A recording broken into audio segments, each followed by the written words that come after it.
예수님은 가이사랴 빌립보에서부터 이 말씀을 제자들에게 하십니다. 오늘 마태복음 16장 21절에 있는데요.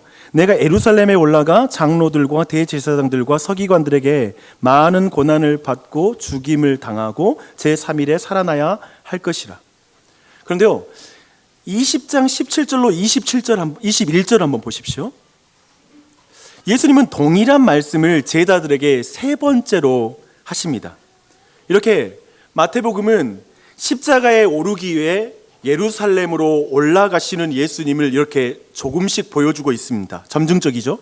드디어 6월절에 맞춰 예루살렘이 지척인 그 동쪽에 위치한 그 올리브산이라고 하는데요, 감람산 벳바게에 도착했다라고 오늘 말씀은 말하고 있습니다. 이제 그렇게 예고해왔던 그 때가 되었습니다.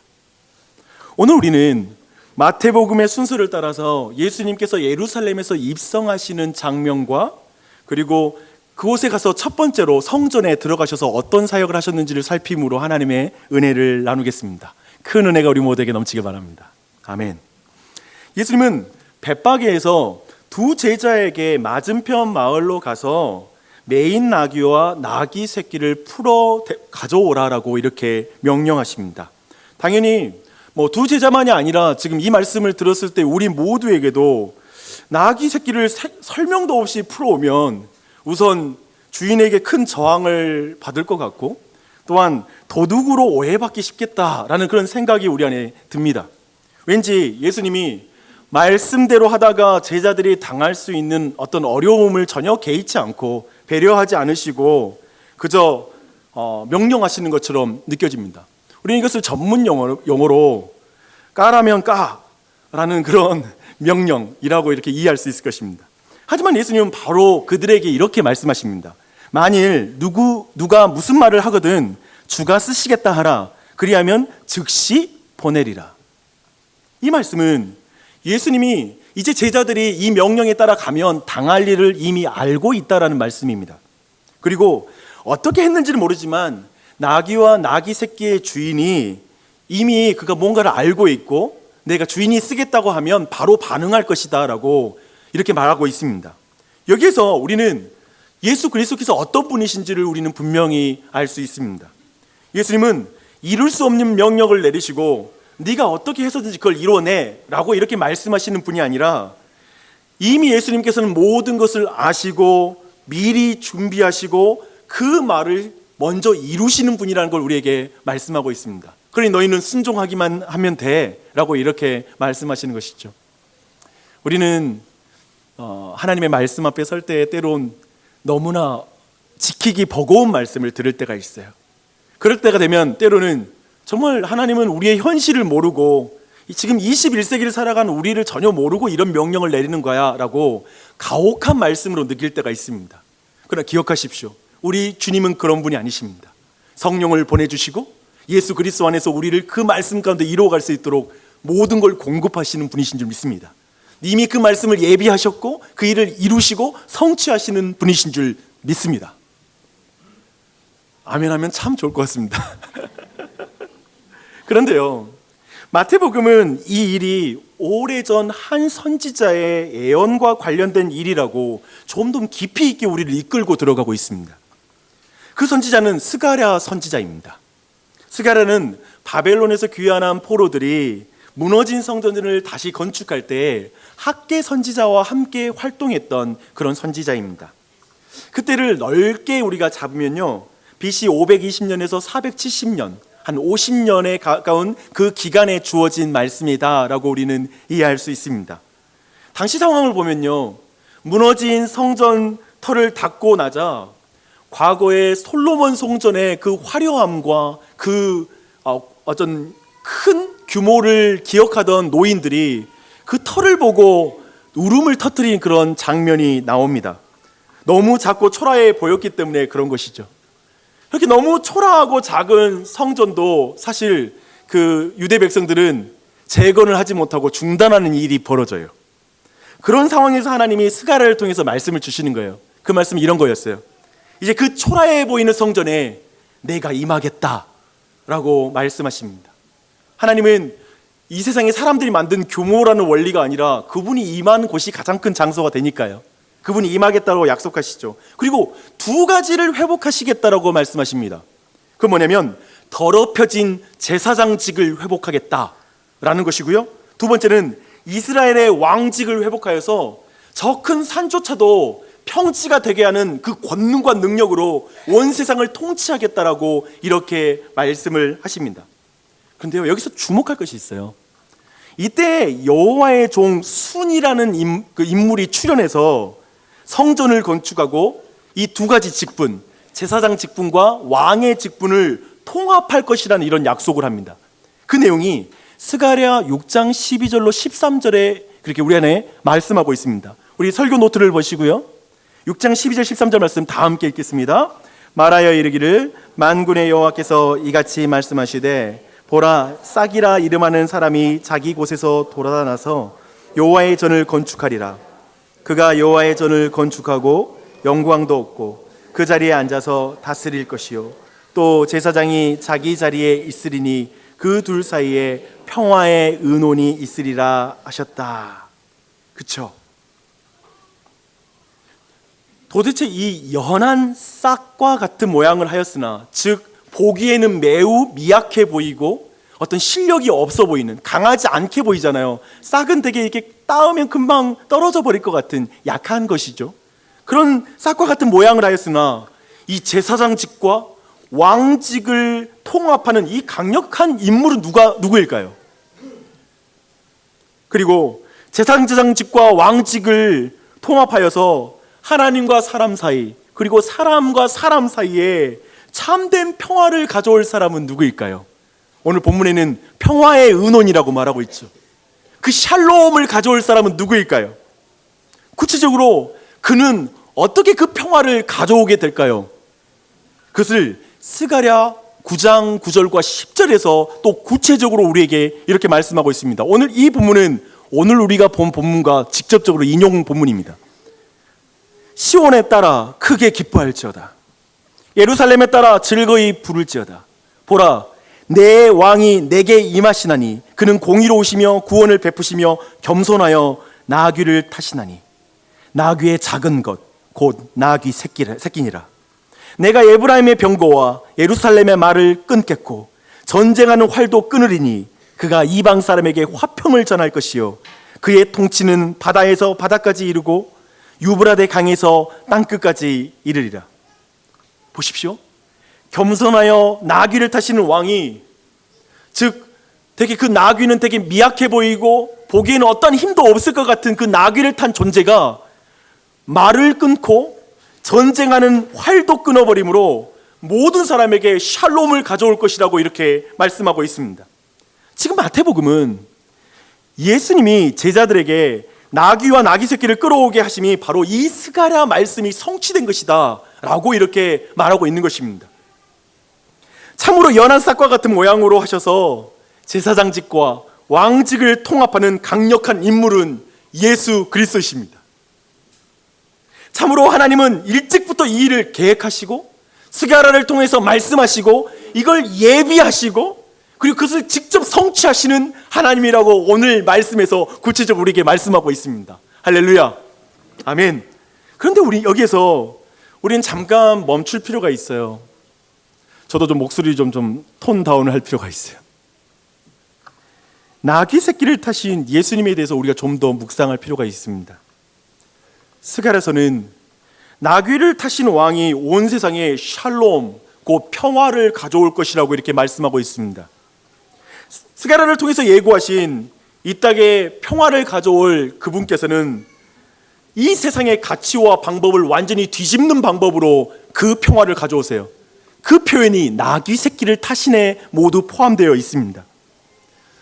역사가들은 로마 제국에 의해서 기원전 1, 2세기에 누렸던 그 평화의 시기를 팍스 로마나라고 이렇게 부릅니다. 그리고 20세기 이젠 2차 대전 이후에 그리고 지금까지 미국 중심으로 재편된 세계 질서를 또한 팍스 아메리카나라고 이렇게 부릅니다. 물론 후자는 전자에 비해서 훨씬 미약하지 않나 싶기도 한데요. 그들이 말하는 평화는 무엇일까요? 모두 힘으로 눌러서 평화를 만드는 것입니다. 전쟁으로 전쟁을 막고 피를 흘려서 피를 흘리는 것을 막는 것, 그것을 평화라고 부릅니다. 얼핏 봐도 좀 말이 안 되는 것 같아요. 그렇죠? 전쟁으로 전쟁을 막어, 피로 피를 막어. 말이 안 되는 것 같아요. 그러나 인류 역사는 이 말이 안 되는 것 같은 말을 항상 평화라고 불러왔습니다. 팍스 로마나를 지키기 위해 지배자들은 끊임없이 힘과 위세를 과장해서 표현해야 됐습니다. 왕은 힘으로 압도하고 그리고 공포를 통하여서 나라를 다스리는 것이 바로 왕들의 통치 방법이었습니다. 그것이 변한 적이 없어요. 그래서 위대한 왕이라고 불리는 알렉산더는 부케팔로스라는 그런 말을 타고 인도까지 진출했습니다. 그럼 이 말의 이름 기억하십시오. 부케팔로스, 소의 머리라는 뜻을 가진 그런 말인데요, 정말 길들이기 힘들었으나 알렉산더가 길들이고 그가 그것을 통하여서 온 땅을 호령했죠. 그런데 모든 제국은 그 이후에 진정한 평화를 맛본 적이 없습니다. 칼로, 힘으로 참된 평화를 가져온 적이 없다는 걸 우리 모두는 잘 알고 있습니다. 조금만 힘의 공백이 생기면 외부에서부터 끊임없이 반란이 일어났습니다. 힘과 공포, 전쟁과 피로 이룬 평화는 결코 영원할 수 없다는 것, 완전하지 않다는 걸 우리는 역사 속에서 깊이 확인했죠. 왜 이 평화는 실패할까요? 왜 힘으로? 우리가 좋아하잖아요. 샬롬, 힘을 가지면 얻을 수 있을 것 같은 그 샬롬이 왜 실패했을까? 그 이유를 나귀를 타신 예수 그리스도가 우리에게 답하고 있습니다. 나귀를 타신 예수 그리스도가 바로 그 답입니다. 예수님은 부케팔로스가 아니라 새끼 나귀를 타고 오셨습니다. 이게 지금 앞뒤로 바꾸면 말이 이상해져가지고, 나귀 새끼라고 그러면 이상해져가지고 새끼 나귀라고 해야 돼서 이게 말을 하는데 말은 좀 뒤가 좀 편하기도 해서요, 어려워요. 근데 그 의미를 성경은 이렇게 말합니다. 예수님은 겸손한 왕이시라는 거예요. 오늘 말씀 보면 겸손함을 의미합니다. 예수님은 낮은 자의 모습으로 작은 것, 그것도 나귀 새끼를 타셨어요. 다른 성경에서는 한 번도 사람이 타지 않는 나귀라고 이렇게 설명하고 있습니다. 그런데요, 겸손한 왕이란 뜻은 무엇일까요?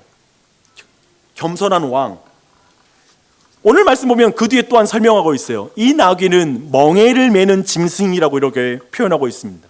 그래서 나귀를 타신 예수 그리스도가 말하는 건 겸손한 왕이신 예수님이 인생들이 질 수 없는 죄의 멍에를 지고 오신 분이다 라는 사실을 우리에게 말하고 있습니다. 사람이 질 수 없는 죄의 멍에, 그 멍에를 지시는 분이란 걸 우리에게 말해주는 것이죠. 곧 예수님은 섬기시는 왕이십니다. 우리를 섬기세요. 새끼 나귀를 타신 메시아는 부케팔로스를 탄 알렉산더와 비교하면 얼마나 무능해 보여요. 한번 상상해 보세요. 저도 나귀를 타본 적이 있어요, 선교지에서. 근데 그것도 명마를 타고 있는 알렉산더와 예수 그리스도, 나귀를 타신 예수님 보면 참으로 초라해 보이고 미약하게 보일 것입니다. 놀랍게도 스가랴 9장 10절에서 나귀를 타신 왕은 전쟁을 위한 병거와 말을 끊을 것이요, 전쟁의 활을 끊어서 이방 사람들에게까지 온 세계 가운데, 온 열방 가운데 평화를 가져올 것이라고, 도리어 그 미약해 보이는 나귀를 타신 예수 그리스도가 온 우주의 평화의 근원이라고, 능력이라고 이렇게 말씀하고 있습니다. 이것은 부케팔로스를 타고 다른 사람의 피를 흘리게 한 알렉산더의 평화가 왜 실패했는지, 도리어 예수 그리스도는 자신의 피를 흘림으로 어떻게 평화를 만드는지, 이 두 가지를 선명하게 우리에게 비교해 주고 있습니다. 좀 더 보십시다. 성경은 이 세상에서 샬롬, 곧 평화가 없는 이유를 죄 때문이라고 말합니다. 궁극적인 평화는 사람들의 죄가 없어져야 되기 때문에 바로 저 부케팔로스를 탄 알렉산더는 이 땅에 평화를 가져올 수 없는 거예요. 힘이 있어도 죄는 어찌할 수 없거든요. 좋은 말을 타도 죄가 없어지지 않거든요. 어떤 이 세상의 지식을 갖고도 죄는 없어지지 않거든요. 하나님과 싸우는 자, 죄를 짓는 자에게 평화는 없습니다. 하나님과 싸우는 자는 반드시 사람들과 또 싸워요. 그것이 죄입니다. 그래서 스가랴 3장 9절에서는 이렇게 말씀하고 있습니다. 이 땅의 죄악을 하루에 제하리라. 놀라운 말씀이죠.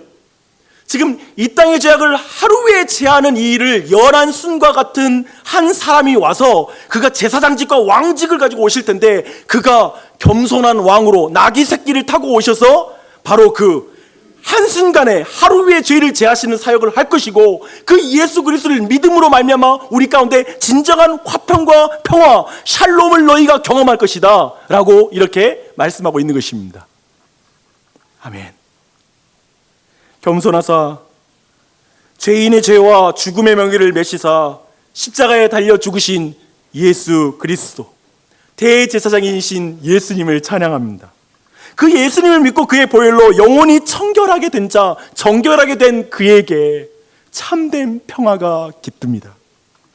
그렇게 평화를 소유한 자는 세상을 뒤엎을 만큼 강력한 용서의 능력을 가지고 온 땅 가운데 하나님의 평화를 선포하는 피스메이커가 될 것입니다. 평화케 하는 그런 위치에 서게 될 것입니다. 예수님은 이렇게 예언자를 통해 말씀하신 대로 나귀 새끼를 타고 예루살렘 성에 입성하십니다. 사람들은 겉옷을 그 길 위에 펴니다. 이것은 과거 북이스라엘에 에후 왕이라는 사람이 등장하는데요, 그가 왕으로 선포될 때 백성들이 길에다가 옷을 폈던 그 장면을 떠올리게 합니다. 그리고 종려나무를 그들은 흔들고 그리고 바닥에 깔기 시작합니다. 종려나무는 예수님이 오던 그 시대에 승리를 상징하는 그런 것이었습니다. 그래서 이 두 가지의 장면은 그 사람들이 예수 그리스도를 왕으로 모시되 그가 곧 승리하실 거야, 승리하시는 왕이야 라는 사실을 이렇게 고백하는 그런 내용입니다. 특별히 그들이 예수님을 왕으로 모셨다라는 것은 그들의 외치는 소리에 이미 그 직접적인 답이 있어요. 호산나 다윗의 자손이여. 다윗은 왕이잖아요. 그 다윗의 후손으로 오실 예수 그리스도를 직접적으로 지금 예수 그리스도에게 찾고 있는 것입니다. 우리는 승리하신 왕, 다윗의 자손 메시아를 예수님께 기대하면서 지금 성으로 들어오는 예수님을 환영하고 있습니다. 물론 그들은 아직 예수님이 고난과 십자가의 죽음을 통하여서 죄를 이기는 승리를 가져온다는 걸 아직 알지는 못합니다. 분명하게 알지 못해요. 그래서 진정한 평화가 그 방식으로 이루어진다는 걸 아직 알지는 못하는 상태예요. 하지만 어떤 메시아에 대한 기대감을 가지고 그들은 지금 분명히 예수님을 이렇게 환영하고 있습니다. 근데요, 이제 예루살렘에서 예수님께서 입성하시고 나서 제일 먼저 성전으로 가세요. 예루살렘이 거룩한 성인 이유는 뭘까요? 왜냐하면 성전이 예루살렘 성에 있기 때문에 그렇습니다. 아들이 아버지의 집을 찾는 게 가장 먼저 일이잖아요. 그런 의미에서 성전으로 가장 먼저 가시는 것은 자연스러운 일이죠. 그것을 다르게 말하면 참된 왕이신 하나님께서 온 땅을 통치하는 그런 왕궁이 바로 성전입니다. 그것은 제사장을 통해서 하나님의 백성들이 하나님을 섬기고 예배하는 그런 장소이기도 하죠. 그런데 나귀를 타고 입성하신 온유하고 겸손한 예수님이 갑자기 거기서 돌변하세요. 왜 돌변했을까요? 성전 안에서 매매하는 사람들을 쫓으십니다. 돈 바꾸는 사람들의 상과 비둘기 파는 사람들이 앉은 의자를 엎어버리세요. 항상 우리는 달콤한 예수님, 스윗 지저스를 상상할지 모르지만 정말 화가 나고 분노하는 예수님을 우리 만나게 됩니다.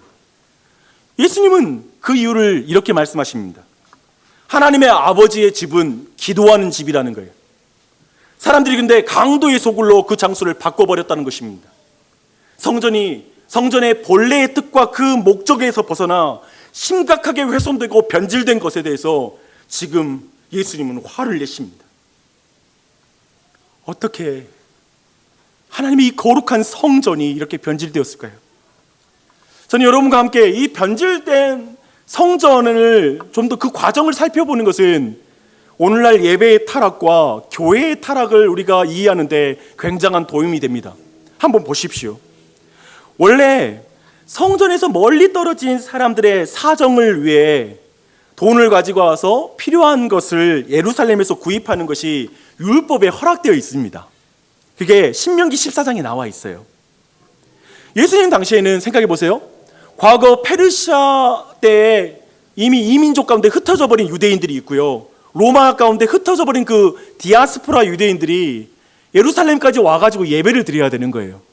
그러니까 당연히 더욱더 환전상이 필요했을 것이고, 또 예배당에 동물을 끌고 올 수 없으니까 동물을 사는 장소들도 필요했을 것입니다.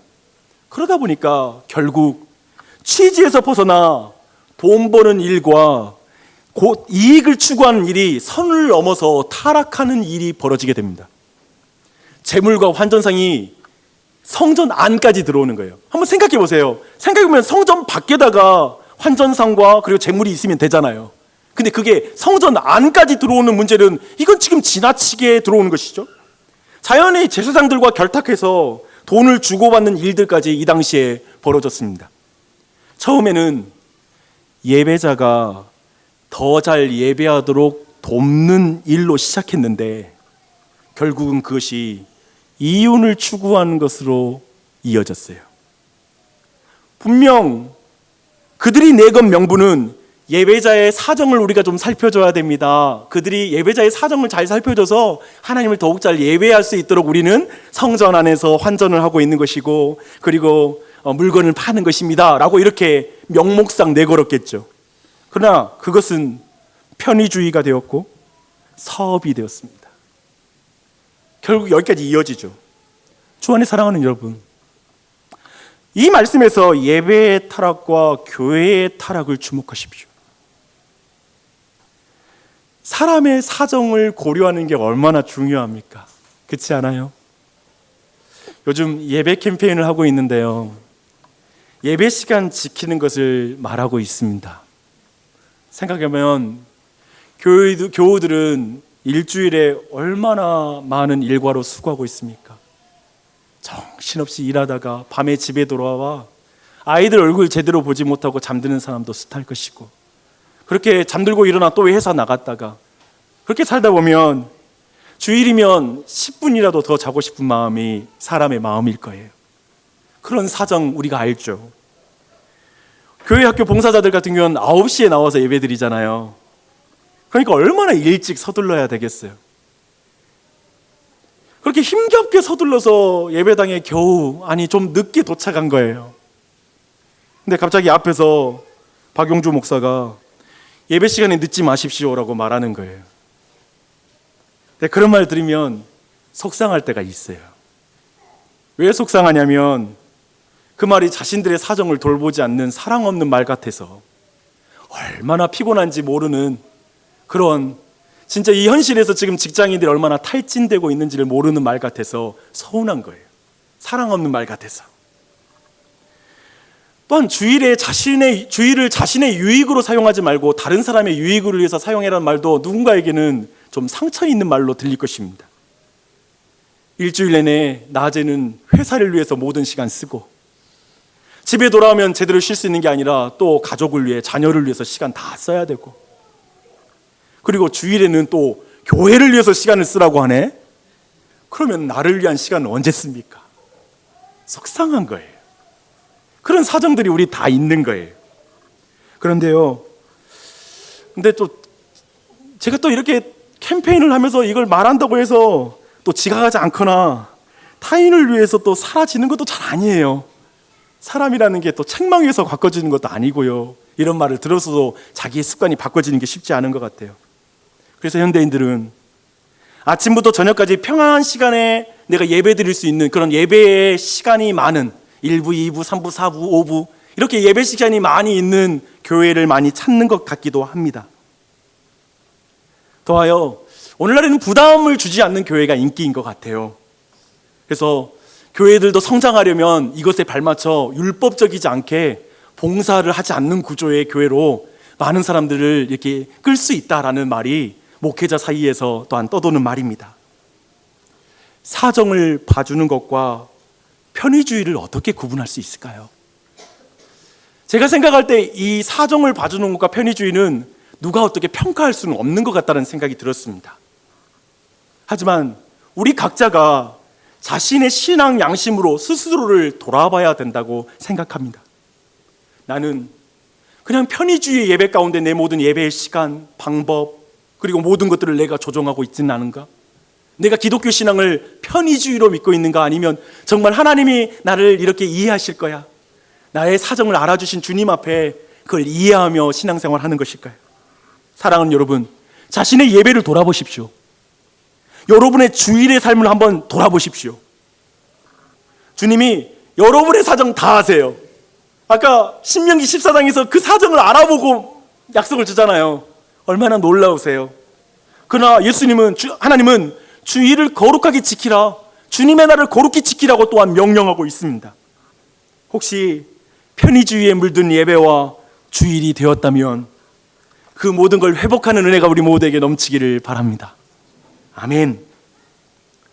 예수님은 이 편의주의와 그리고 이 사정, 이 사이를 명백하게 구분하는 말씀을 구체적으로 이렇게 말씀하세요.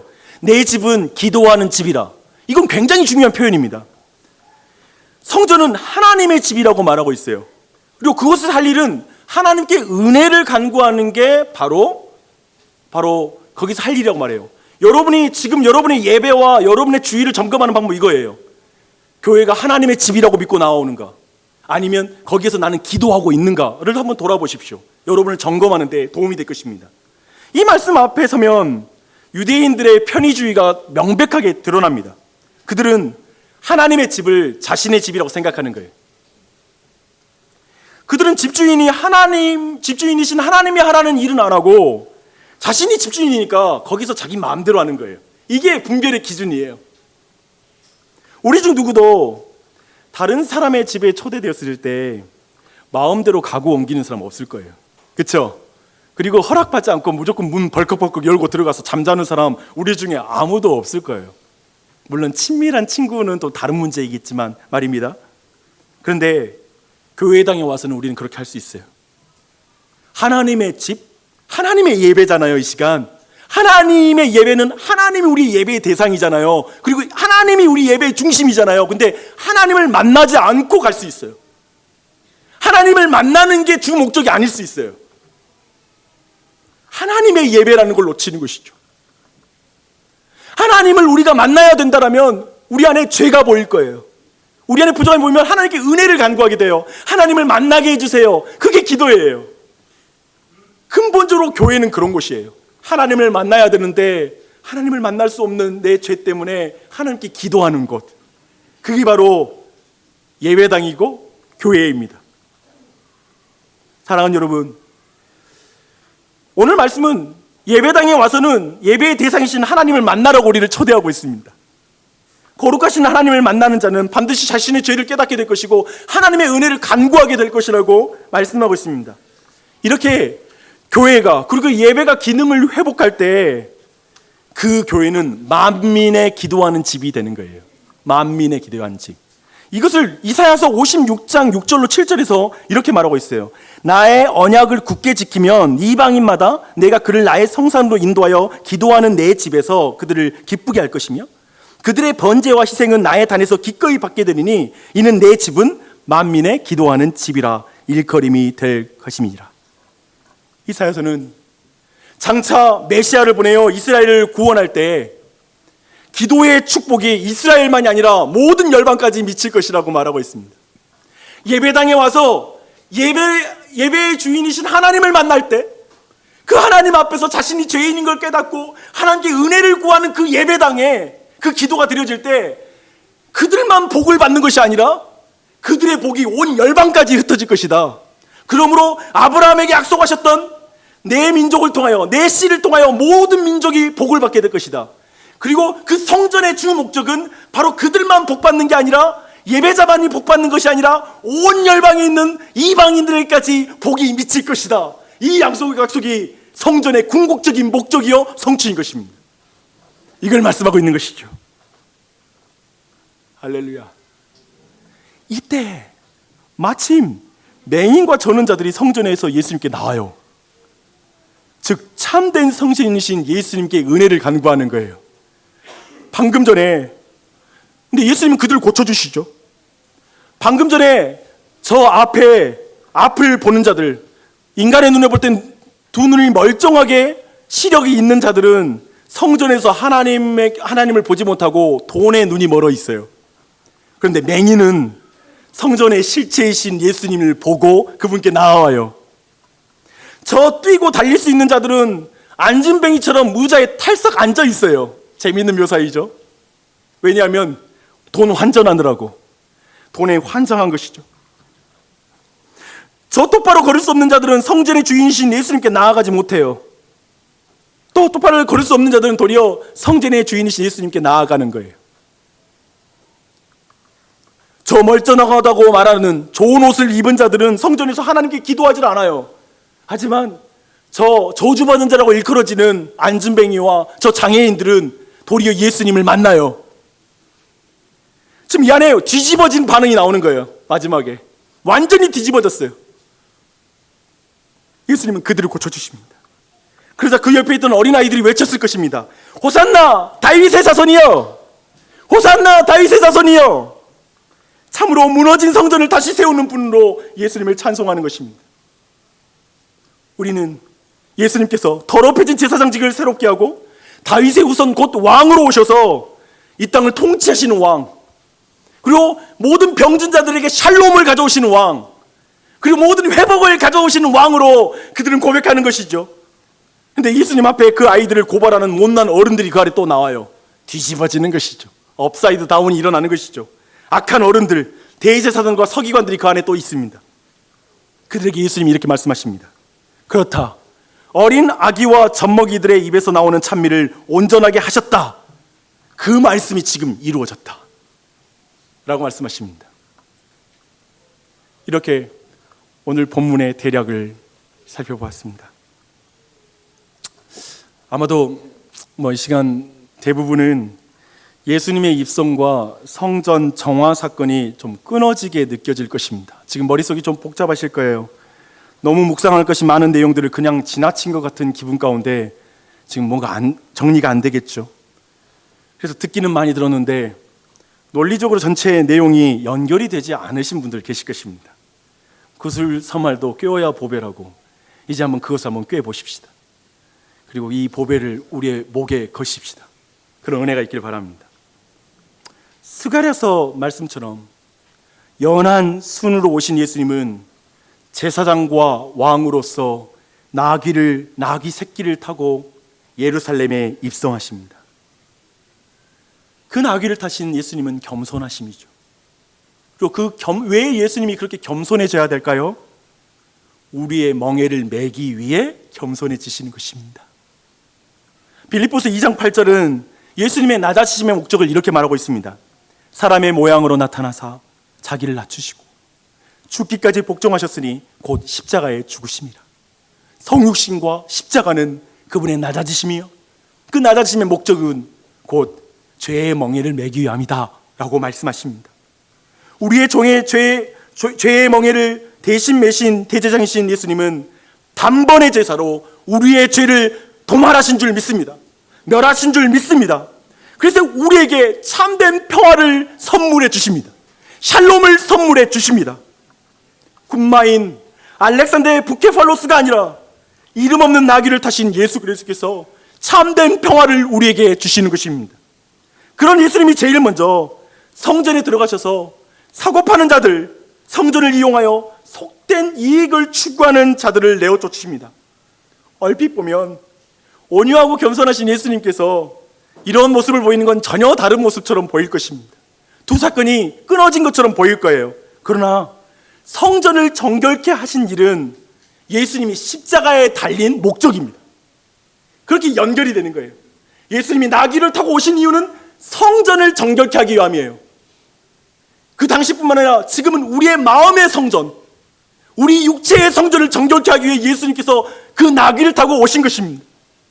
십자가가 자기 백성을 죄와 더러움에서 구원하여 씻어 정결케 하는 것임을 기억하면 사실 오늘 말씀은 모순이 아니라 그냥 이어지는 이야기예요.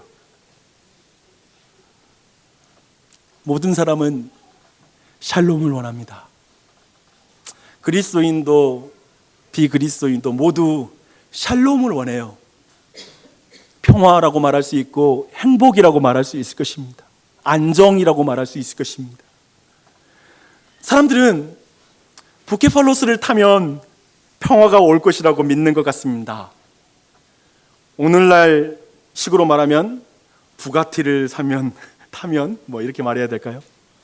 비슷한 어휘라서 세상은 힘을 가지면 평화가 올 거라고 말합니다. 자본주의의 힘은 돈에서 나오기에 그래서 사람들은 돈을 많이 갖고 싶습니다. 그래서 사람들은 돈을 사랑하는 것 아니에요. 사실 돈이 평화를 줄 수 있기 때문에 돈을 사랑합니다. 돈이 안정을 가져오고 내 삶에 안락을 가져오기 때문에 돈을 밝히는 것이지 돈 자체가 그 의미가 아닐 것입니다. 가족들 건사하고 평안하고 싶은 게 무슨 문제이겠습니까? 또 우리 모두 대단한 욕심 안 갖고 있잖아요. 그냥 애들 잘 크고 잘 키울 정도 물질 있으면 좋겠다, 이 마음 가지고 있잖아요.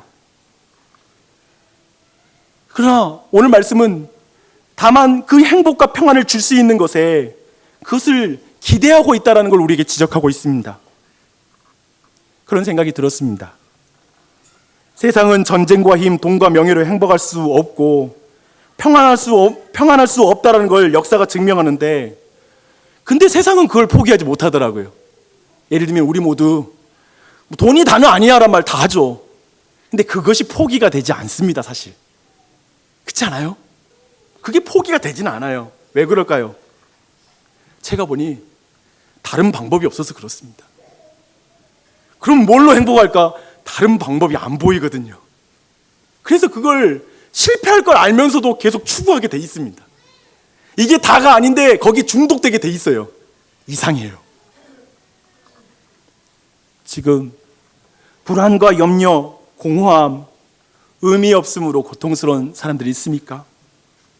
로맨스, 돈, 권력, 성취를 추구할수록 공허하고 내가 그것만 있으면 좋겠는데 라고 생각하지만 자꾸 그걸 추구할수록 마음이 불안해서 견딜 수 없는 사람 여기 있습니까? 그런 추구로 도리어 가정이 깨진 사람 여기 있습니까? 나는 이것만 있으면 행복한데 이게 없어서 내가 불행한 것 같아 라고 그걸 추구하는데 그게 도리어 부부관계를 깨뜨리고 자녀들과의 관계를 더 나쁘게 하고 있는 그 사람들이 있습니까? 새끼 나귀를 타신 예수 그리스도를 바라보십시오.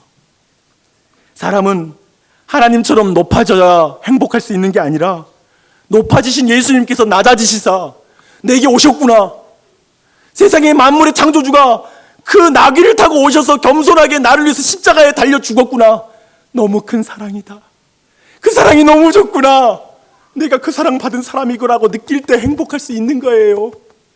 그것으로 평안할 수 있는 거예요. 그 십자가가 무력하게 보일지 모르지만 우리의 멍에를 메신 예수 그리스도를 만나야만 평안할 수 있습니다. 아멘. 수고하고 무거운 짐진 자가 다 내게로 오라, 내가 너희를 쉬게 하리라고 말씀하지 않으십니까? 교회 밖에만 평안을 찾지 못한 사람들이 있을까요? 교회 안에도 있는 것 같습니다. 교회 안에도 부케팔로스 타고 싶은 사람 많아요. 목사도 그럴 수 있고요, 모두가 그럴 수 있는 것 같습니다. 편의주의 속에 예배당에서 하나님 만나지 못하고 자신이 주인이 되어서 계속 예배드리는 사람도 있습니다. 하나님께 기도하지 않고 자신의 힘으로 살아보겠다고 하는 사람들도 교회 안에 있을 수 있습니다. 자신의 이익을 구하며 자신의 내면을 너무 부패하고 더럽히고 있는 사람들도 있을 수 있습니다. 내가 주인이 되어 내가 하고 싶은 대로 사는 것, 여기가 내 집이야, 내 마음대로 사는 것, 그런 일이 교회 안에 벌어질 수 있습니다. 내 교회야, 그러니까 세습도 하고 다 합니다. 내 거니까. 그런 우리가 들어야 될 음성이 있습니다. 내 집은 기도하는 집이다. 여러분과 나에게 하나님 말씀하시는 거예요. 너 내 집인 줄 믿냐? 여기서 너 기도하고 있니? 너 정말 내 집이라고 믿고 내 뜻대로 여기서 살아야 된다고 믿니? 기도하고 있니? 물어보십니다. 교회가 당신의 편의를 봐줘야 여러분이 평안한 게 아닙니다. 당신은 죄로부터 정결케 하시는 예수님을 만나야 평안합니다.